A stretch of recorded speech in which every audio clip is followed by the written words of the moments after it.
జై శ్రీరామ్. శ్రీమాత్రే నమః. శ్రీ గురుభ్యో నమః. క్రోధి నామ సంవత్సరంలో ద్వాదశ రాశుల వాళ్ళకి రాశి ఫలితాలు, శుభరాశి ఫలితాలు. ఈ క్రోధి నామ సంవత్సరం ద్వాదశ రాశుల వాళ్ళకి ఏ విషయాల్లో ఏమేం మార్పులు తెచ్చిపెట్టబోతుంది, ఏ విషయంలో శుభ పరంపరను అందించబోతుంది, ఏ విషయాల్లో జాగ్రత్తల్ని హెచ్చరిస్తుంది, ఈ విషయాలన్నీ చూద్దాము. ముందుగా ఈ విషయాలన్నీ చూడటానికి ముందుగా అసలు ఈ క్రోధినామ సంవత్సరాల్లో గోచర గ్రహస్థితులు గోచర గ్రహాలు ఏ రాశుల్లో ఉంటూ ఈ ఫలితాలని మనకి ప్రసాదిస్తున్నాయి.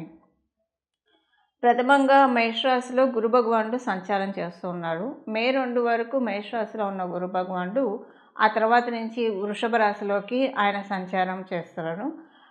అయితే ఈ సంవత్సరము సెప్టెంబర్, అక్టోబర్లో ఆయన వక్రిస్తాడు. వక్రించినప్పుడు ఒక 4 నెలలు వక్రగతిలోకి వెళ్తాడు. కన్యారాశిలో కేతు భగవానుడు ఈ సంవత్సరం మొత్తం సంచారం జరుగుతూ ఉంది.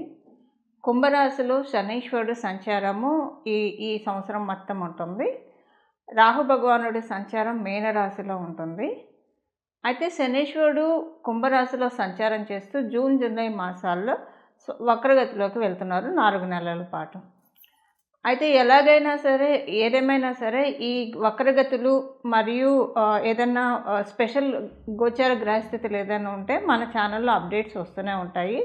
ఆ సమయంలో గురుగ్రహం వక్రించే సమయంలో ఒక వీడియో చేయడం జరుగుతుంది. వక్రించిన ఫలితాలు ద్వాదశ రాశుల వాళ్ళకి ఎలా ఉంటాయి అన్న విషయం, అలాగే శనీశ్వరుడు వక్రించేప్పుడు కూడా ఎలాంటి ఫలితాలు ద్వాదశ రాశుల వాళ్ళకి ఉంటాయి, ఈ విషయాలు మనం మళ్ళీ చేస్తాము. ఇప్పుడు బ్రీఫ్గా వక్రగతి, సవ్యగతి అన్నీ కలిపి బ్రీఫ్గా ఫలితాలు చెప్పుకుందాము. అప్పుడు వక్రగతి ఫలితాలు చాలా ఎలాబరేటెడ్గా చెప్తాను. గురు భగవానుడికి సంబంధించిందే కానివ్వండి, శనైశ్వరుడికి సంబంధించిందే కానివ్వండి, ఇంకా చాలా టైం ఉంది కాబట్టి.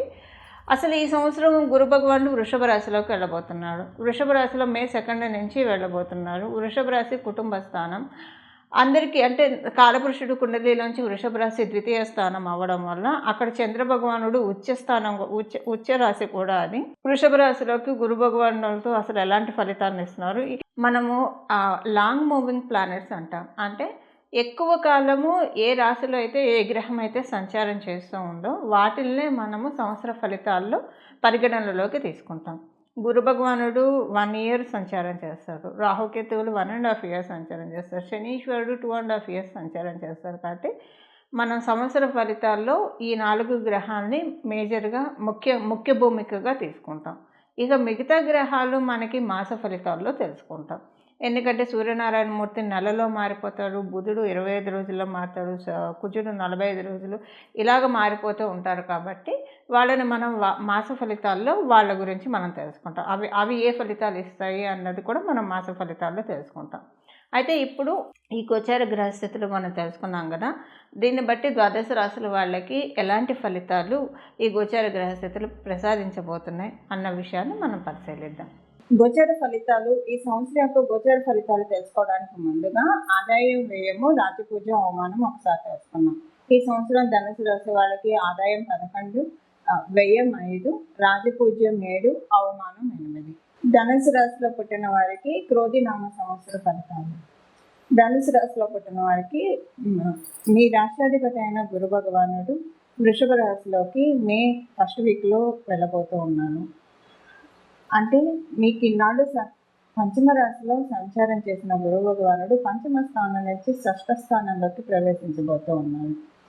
6th స్థానంలో దేవగురు అయిన బృహస్పతి ఆగమనం ఒక రకంగా మీకు కొన్ని విషయాల్లో మంచి చేస్తుంది, కొన్ని విషయాల్లో కొన్ని ప్రతికూలతలను కూడా కలిగిస్తుంది.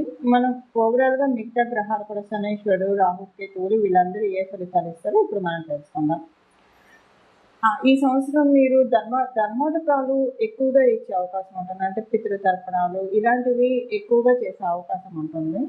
ఇది మీరు గతించిన పెద్దలకి చేయవచ్చు, లేదా ఎవరైనా మీకు బాగా తెలిసిన వాళ్ళు, బాగా అంటే మీ అసోసియేట్స్లో ఎవరైనా బాగా వయసు అయిపోయిన వాళ్ళు ఎవరైనా జరిగిపోయే అవకాశం ఉంది.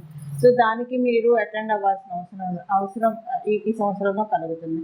అయితే ఇదంతా ఎందుకు జరుగుతుందంటే పితృదేవతల ఆశీస్సులు మీకు పరిపూర్తిగా అందబోతున్నాయి. కాబట్టి మీరు పితృదేవతల ఆశీస్సులు అందుకోవాలి అంటే ఇలాంటి విషయాలు అంటే మీరు అంటే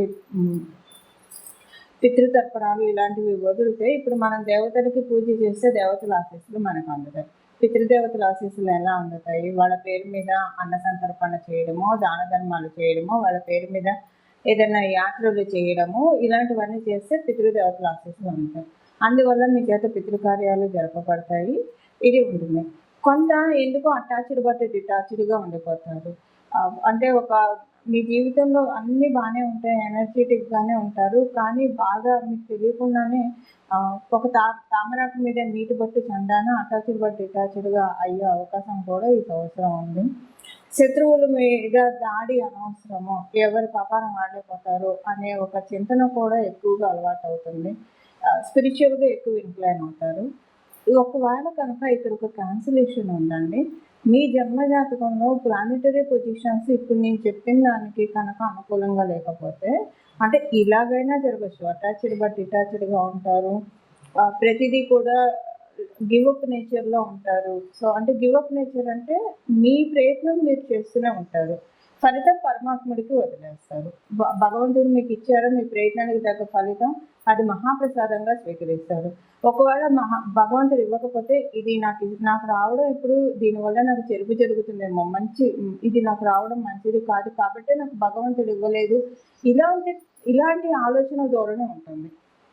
అయితే కొన్ని ప్రత్యేకమైన గ్రహస్థితులు కనుక మీ జన్మ కుండలిలో ఉంటే అప్పుడు ఈ చెప్పిన పాయింట్స్కి క్యాన్సిలేషన్ ఉంటుంది. అప్పుడు ఎలా ఉంటుందంటే బాగా పట్టుదలతో విజయాన్ని సాధిస్తారు. ఎవరైనా మీ మీద ఒక మాట అంటే ఊరుకోరు. అంటే మనం అనవసరంగా అవతల వాళ్ళని అనట్లేదు, అవతల వాళ్ళు మనని అంటుంటే ఎందుకు చేతులకు గాజులు తడుక్కొని కూర్చోవాలి, ఇలాంటి ధోరణి ఎక్కువైపోయి మిమ్మల్ని మీరు డిఫెండ్ చేసుకోవడం ఎక్కువ అవుతుంది. ఈ డిఫెండ్ చేసుకున్న విధానంలో సక్సెస్ఫుల్గా కూడా అవుతారు. అయితే ఇక్కడ క్లియర్ కట్గా మీ జన్మ జాతకంలో కొన్ని గ్రహస్థితులు అంటే ఉదాహరణకి మీకు మీ జన్మ జాతకంలో వృషభ రాశిలోనే మీకు గురు భగవాన్ ఉన్నాడు అనుకోండి, అప్పుడు ఇంకా కొన్ని క్యాలిక్యులేషన్స్ కనుక ఉన్నాయి, అవన్నీ చెప్పినా అర్థం కాదు. అలాంటి క్యాలిక్యులేషన్స్ మ్యాచ్ అయితే మటుకు ఇలా ఉంటుంది. లేకపోతే జనరల్గా మనం మొదట తెలుసుకున్నట్లే ఉంటుంది. అటాచ్డ్ బట్ డిటాచ్డ్గా ఉంటారు, మన ప్రయత్నం మనం చేయడము, ఇలాంటి విషయాలు ఎక్కువగా ఉంటుంది. స్పిరిచువల్ జర్నీస్కి డబ్బు ఖర్చు కొంచెం ఎక్కువ అవుతుంది. ఎక్కువగా మీరు అంటే ఇనిషియేషన్ ఎక్కువగా తీసుకుంటారు. ఏదైనా పని చేయడానికి కొత్త అడుగు, కొత్త ప్రారంభము ఇలాంటివి కూడా ఈ సంవత్సరం కొంత చోటు చేసుకోవడానికి చక్కటి అవకాశం ఉంది. అలాగే వృత్తి వ్యాపారాల్లో మంచి అనుకూలత, చక్కటి ప్రోగ్రెషన్ ఈ సంవత్సరం ధనుసు రాశిలో పుట్టిన వాళ్ళందరూ చూస్తారు. ఉద్యోగస్తులకైతే అనుకూలత బాగా ఉంది. వ్యాపారస్తులకి అనుకూలత బాగా ఉన్నా సరే వ్యాపారస్తులకు ఒక చిన్న విషయం ఏంటంటే కొంత డబ్బు ఖర్చు కూడా ఎక్కువగానే ఉంటుంది. ఈ డబ్బు ఖర్చు దేనికి ఉంటుంది? మేబీ మీరు బంగారాన్ని ఇన్వెస్ట్ చేయడానికి కావచ్చు, లేదా గోల్డ్ ఆర్నమెంట్స్ కొనుక్కోవడానికి కావచ్చు, ఇల్లు, వాహనము, పొలాలు, స్థలాలు ఇలాంటివి ఏమైనా కొనుక్కోవడానికి, లేదా ఒక శుభకార్య రీత్యా ఇలాంటి ఖర్చులు ఉంటాయి. కానివ్వండి, వ్యయం అంటే అదొక పెట్టుబడి. ఇప్పుడు మటుకు మీకు ఈ సంవత్సరంలో అయ్యే వ్యయం ఖచ్చితంగా పెట్టుబడి రూపంలోనే అవుతుంది. అనవసరమైన వ్యయం అయితే ఈ సంవత్సరం అవ్వదు. కాంపిటేటివ్ సక్సెస్ చాలా బాగా ఉంది. ఎవరైనా యూనివర్సిటీస్ రన్ చేసే వాళ్ళు కనుక ధనుసు రాశిలో ఉంటే వాళ్ళకి చాలా మంచి శుభకాలము. టీచర్స్కి చాలా మంచి శుభకాలము. అంటే ఉద్యోగస్తులందరికీ మంచి శుభకాలం అయినా సరే టీచర్స్కి చాలా మంచి శుభకాలము. యూనివర్సిటీస్ రన్ చేసే వాళ్ళకి, లైబ్రరీస్ రన్ చేసే వాళ్ళకి, లేదా లైబ్రరీస్లో పనిచేసే వాళ్ళకి, వీళ్ళందరికీ కూడా చాలా చక్కటి శుభ సమయము ఈ సంవత్సరంలో ఉంది. మీడియా రంగంలో ఉన్న వాళ్ళకి కూడా అనుకూలమైన సమయమే. కాకపోతే మీడియా రంగంలో ఉన్న వాళ్ళకి హర్టింగ్స్ కూడా కొంత ఉంటాయి. ఈ హర్టింగ్సే మీ విజయానికి మెట్లని మీరు భావించాలి. ఎందుకంటే ఖచ్చితంగా హర్టింగ్స్ మీకు విజయానికి మిమ్మల్ని చేరువ చేస్తుంది.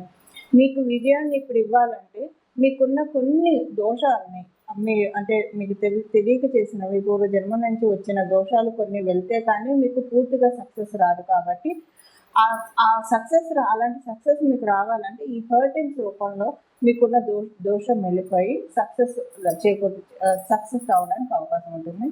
ఇది మీడియా రంగంలో ఉన్న వాళ్ళకి ఎక్కువగా అప్లికేబుల్ అవుతుంది. అయితే ఒక మీడియాలో ఉన్న వాళ్ళకే కాదు మిగతా రంగాల్లో ఉన్న వాళ్ళకి కూడా 30% ఇప్పుడు మనం తెలుసుకున్న పాయింట్ అప్లికేబిలిటీ ఉంటుంది. ఆరోగ్యం స్థిరంగా ఉంటుంది. సీనియర్ సిటిజన్స్కి చక్కటి శుభకాలము. విద్యార్థులకి చక్కటి కాంపిటేటివ్ సక్సెస్, అంటే ఎక్కువగా ఆరాట పోరాటాలు లేకుండా మీరు చేసిన ప్రయత్నము చక్కగా సఫలీకృతమవుతుంది. ఒక్కోసారి ఎంత కష్టపడ్డా విజయం దొరకదు. ఈసారి మీరు చేసే కాంపిటీటివ్ ఎగ్జామ్సే కావచ్చు, కాంపిటీటివ్ సక్సెస్ వీటిల్లో చక్కటి విజయలక్ష్మి మీకు రావడానికి చక్కటి అవకాశం ఉంది. ఇవి ఈ సంవత్సరము ధనుసు రాశి వాళ్ళకి ఉన్న శుభ ఫలితాలు. చూశారు కదండి, క్రోధినామ సంవత్సరంలో మీ రాశి యొక్క ఫలితాలు. అయితే పరిహారము ఏ పరిహారం చేసుకుంటే ఈ సంవత్సరం అంతా కూడా చాలా చక్కగా సజావుగా వెళ్తుంది, ఈ విషయాన్ని మనం తెలుసుకుందాము. ఈ సంవత్సరము మనం దృష్టిల రీత్యా కూడా పరిశీలిస్తే గురు భగవానుడు వృషభ రాశిలో ఉంటూ పంచమ దృష్టితోటి కన్యా రాశిని, సప్తమ దృష్టితోటి వృశ్చిక రాశిని, అలాగే నవమ దృష్టితోటి మకర రాశిని చూస్తూ ఉన్నాడు. ఇక శనీశ్వరుడు మేషరాశిని చూస్తాడు, సింహరాశిని చూస్తాడు, దశమ దృష్టితో వృశ్చిక రాశిని చూస్తూ ఉన్నారు. ఇద్దరూ కలిపి గురు భగవానుడు అలాగే శనీశ్వరుడు వీళ్ళిద్దరూ కలిసి ఒకే రాశిని చూస్తున్నారు. ఆ రాశి వృశ్చిక రాశి. ఈ సంవత్సరము అయితే వీళ్ళిద్దరూ కలిసి ఎక్కడున్నా, వీళ్ళిద్దరూ కలిసి ఏ స్థానం మీద దృష్టి పెట్టినా ఆ స్థానము మీ జన్మకుండలిలో ఏదవుతుందో ఆ విషయంలో కొన్ని మంచి మార్పులు చోటు చేసుకుంటాయి.